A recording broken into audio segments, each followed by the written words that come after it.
Þetta gekk oft svona, það vantaði varahluti í vélarnar, þetta voru svona hokur búskapur á fluginu. Ég man eftir því að það kom stundum fyrir í Reykjavík að það bilaði kannski startari og engin startari til eða neitt og þá var bara sett í gang á 3 og keyrt út á brautarenda og þar var gefið fullt inn. Svo þegar grúan þessi dauða sem voru að snúast að þá var bara kallað Svissson og þá fór mótorinn í gang og svo var keyrt aftur upp á flugstöðinni. Þessi mótor eini sem var startaralaust látið ganga og farþegarnir teknir um borð og svo var aldrei áfram. Við gerðum þetta allir eitthvað, ég man eftir svo oftar en einu sinni að við slefuðum, þetta var kallað að slefa í gang sko og þetta notuðu og gerðu félög fleiri heldur en við. Þetta var hjá svona því ég man eftir eins og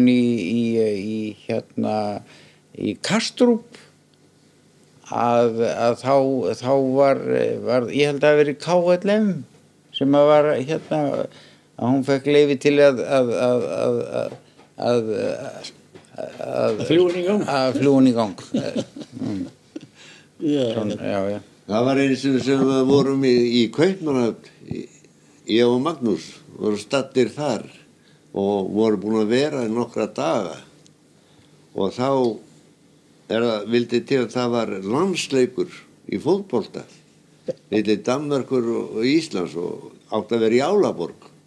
Við vorum í Kaupmannahöfn og Fjarkinn var þarna, stóð þarna líka og Magnús, hann nú svo kaldur sko, að hann ákveði það að við bara skreppum til Álaborgar og horfa á leikinn, landsleikinn. Já. Og við flugum þangað til Álaborg og horfum á leikinn og drottningin, danska drottningin, hún kom þarna líka á þennan leik, en hún kom í jafnbraut.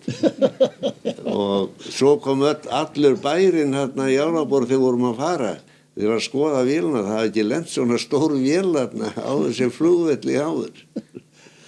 Og eftir þetta þá stóð nú bara til þess að reka okkur Magnús, en það var nú hægt við það. Já, við höfum nú ekki alla sökina, því það var þarna stjórnarmaður sem var mikils metinn í stjórninni. Þorleifur Guðmundsson. Þorleifur, já. Og svo stöðvarstjórinn og þeir voru báðir meðmæltir því að þetta er gert. Hvort að þeir hefðu eitthvað til síns máls, ég veit það ekki, en það varð ekkert úr þess að Dagfinn segir.